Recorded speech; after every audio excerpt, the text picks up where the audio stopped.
She lives. After another week of silence, our ghoul returns. Not with humility, not with progress, not with even the barest trace of self-awareness, but with a video title so chaotically overstuffed it reads like the plot of a bad soap.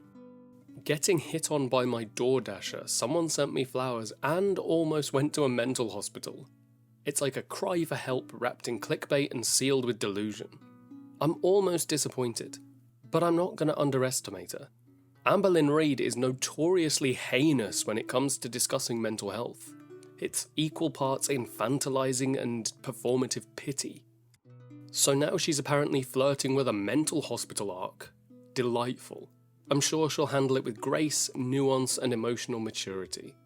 So let's peel back the layers of this and see what flavour of psychological manipulation she's cooking up today.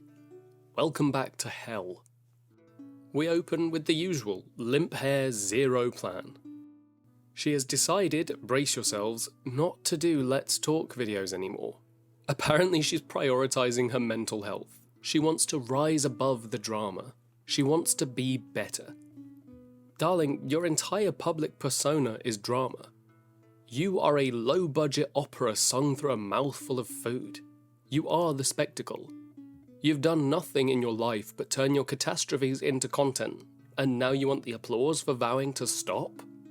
She says she doesn't care about views or money or keeping people entertained. She says she'd rather protect her sanity, what's left of it. She praises herself for taking Zoloft. She says, I feel positive, light, happy. But here we are. The world collapses around her every week, but this time she's just too enlightened to care. She thinks she's better than addressing the rumours. She thinks she's better than engaging with criticism. She believes she's transcending. But she's not. She's evading. Amberlynn, you're not floating above the discourse. You're drowning in your own irrelevance and calling it a spa day. So apparently the Let's Talk videos are gone. Apparently the drama is dead. Apparently mental health is the new plotline. But we know this script, we've read this chapter, we've underlined it, annotated it, highlighted it in fluorescent ink and burned the pages. She always comes back to this circus, because without it she's got nothing. In the next clip, our porcelain martyr receives a mysterious call. You have flowers in the lobby. And for just a moment, we're supposed to believe that some enigmatic admirer, some clandestine suitor, perhaps the titled doordasher, has left her a bouquet in a cinematic flourish. It's romantic and mysterious, and false. Because of course, it wasn't a mystery. She knew exactly who sent the flowers. It was someone she proceeds to mention by name, plug twice, and fawn over with the syrupy desperation of a Hallmark card being held hostage. So, please tell me, why was the video titled, Someone Sent Me Flowers? Not Samantha, not my dear friend. Someone. A nameless, faceless, vaguely thrilling someone.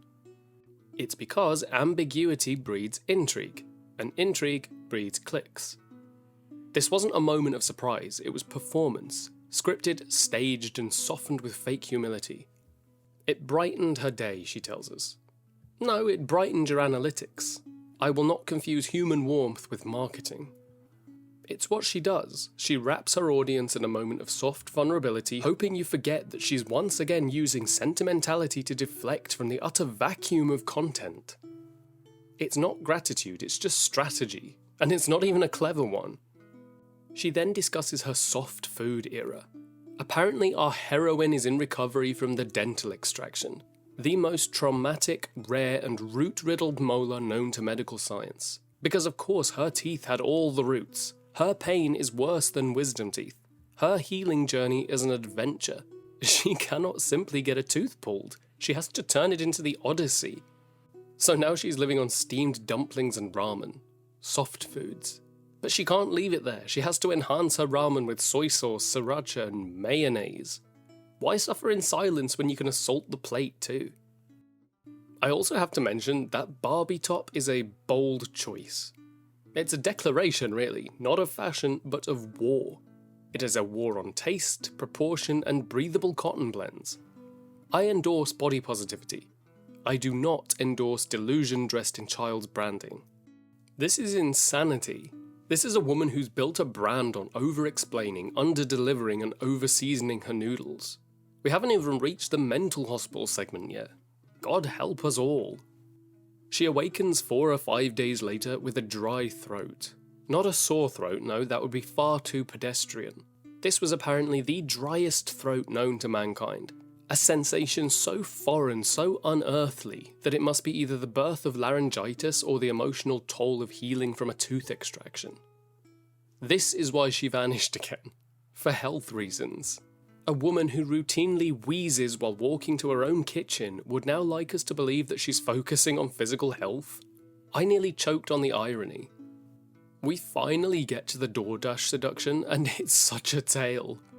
The ramen is delivered, the driver winks, she feels seen and desired. He messages her through the app, says she's beautiful, asks if she's single. If this did happen, this is deeply inappropriate. It's a breach of professionalism and a risk to his job. I am almost certain there's a motive behind this story.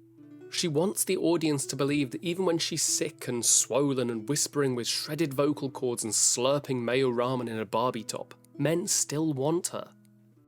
Amberlynn, I hate to break this to you, but that wasn't just a wink from the driver. It was a tactical ploy for a higher tip. We pivot from that fever dream into something even more insufferable, the I think I'm secretly smart arc. Because now, after years of presenting herself as the intellectual equivalent of overcooked spaghetti, she suddenly believes she's a riddle-solving genius because she answers along with a game show. I seem dumb, she says, I seem ignorant, but I swear on the inside I'm actually kinda smart. Darling, no one has ever accused you of hiding brilliance. You are exactly as intelligent as you present. She goes on with a promise that we know she's not gonna keep. Another schedule. She's returning to structure. Mondays will be vlogs, Wednesdays weigh-ins and food, Fridays let's talk.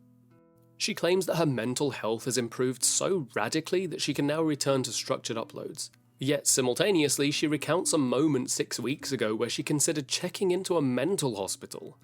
Where did this breakdown take place? A therapist's office? A private moment of reckoning? No. At bingo.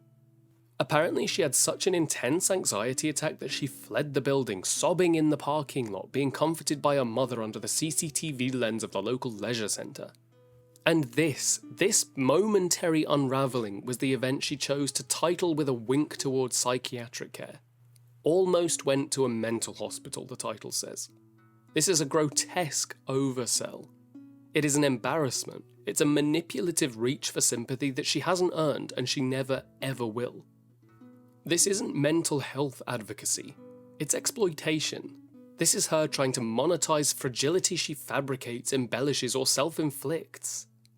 The shameful reality is that her suffering exists in a vacuum of her own making. It is a cycle of avoidance, indulgence, and performative grief. But then in the same breath, she's singing Zoloft's praises again. She ends the segment, this travesty of storytelling, with a chirpy, I feel better now, as if the bingo breakdown, the mental hospital clickbait, and the utter misuse of a real and vital institution of care was just a dramatic little flair to juice up a vlog.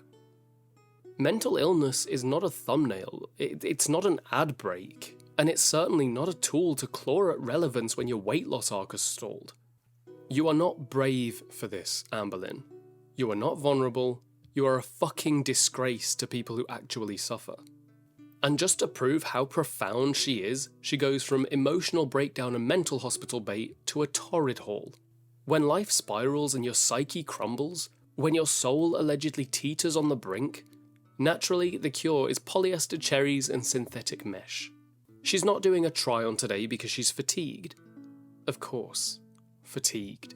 Possibly laryngitis, possibly a cold, possibly the gravitational toll of being 600 pounds and endlessly winded from speaking.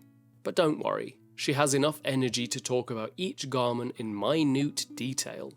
First, the cherry dress that she says is giving apron. Yes, it's giving Denny's waitress cosplaying as Strawberry Shortcake's stepmother. Then there's the checkered dress, black and white, red tie, possibly a duplicate of something she already owns. And yet she doesn't know, because when you hoard without thought or purpose, you lose track of your inventory. But just as a side thing, does anyone else hear the rustling of the fabric? It sounds like she's unwrapping frozen food. I'm not familiar with the quality or texture of Torrid clothes, but these sound horrible. They sound like costumes. They crinkle and reflect light and probably hold static like vengeance. She is one electric shock away from spontaneous combustion in these. Then there's some white mesh, a duplicate of the black version. She says she's trying to add colour, and then confesses that she doesn't know whether white or black is the absence of colour and refers to herself as not a colour Scientologist. Darling, you are not a Scientologist of any kind. You're not even a participant in your own sentence structure. Finally, there's a floral dress. She hates florals, but this is subtle apparently. Not grandma floral, but modern floral. If you know, you know, she says. And I do. I know that this is the fashion equivalent of buttering toast with your hands. It's indecisive, it's juvenile, and indistinct from the 15 other things hanging unworn in the shadowed corners of her closet. She wants to branch out, but only if she feels comfortable. She wants to try colour, but only if it doesn't challenge her. She wants to express herself, but can't decide if she's whimsical, retro, dark, childish, or just playing dress-up. Amberlynn, you're not evolving. You're accumulating. This is just landfill. In a flailing attempt to inject some structure into the chaos, she declares that every Monday vlog will involve 2 things: comment of the day and an oracle card reading for herself. She pulls 4 cards: signs, love, tension, soulmate. It's a spread so laughably vague it could apply to a paperclip, but she stares at it like it contains lost prophecies. And then she sets a trap. She says, if you're a tarot reader, you can interpret this for me, but only if you come from an unbiased place of the heart and intuition, which roughly translates to, tell me I'm special, but do it in a way that makes me feel like I'm not begging. She doesn't want to discuss what she's interpreting from these cards. She says it's too personal to share, but she tells us this on camera. She says she wants boundaries as long as they're aesthetic and as long as they're still monetized. Finally, her comment of the day from the last video was, and she's gone. To which our brave little toaster replies, well, I'm back. It's not a comeback. It's barely even a sentence. This whole thing is just an overboiled mess of clickbait, cherry prints, and mayo. She's turning the concept of structure into performance art. Amberlynn, you are not ascending. You're circling the same drain, only now you're doing it in retro dresses and whispering about spirit guides. Close the vlog, close your mouth, wash the mesh, and burn the oracle cards. And that's it. Another of her week-long absences ends with this. Thank you for being here as I stumble through another of Amberlynn's vlogs. I really appreciate everyone who subscribed. I didn't think I'd get 100, let alone over 300. I'm really happy that people are sticking around and like hearing me talk as much as I like hearing myself talk. On a completely unrelated note, I've had a couple of people ask me when the next Dark Shadows thing's going to be out, and my answer to that is I actually don't know. I did write it and record it, but I have no idea when I'm going to edit it. It actually takes a really long time. I have to watch the episodes, write about them, record them, edit it together, put the episode clips in. It takes forever, and there's not a lot of people that watch them, so I may just go back to it another time. But again, thanks for sticking around. I really appreciate it.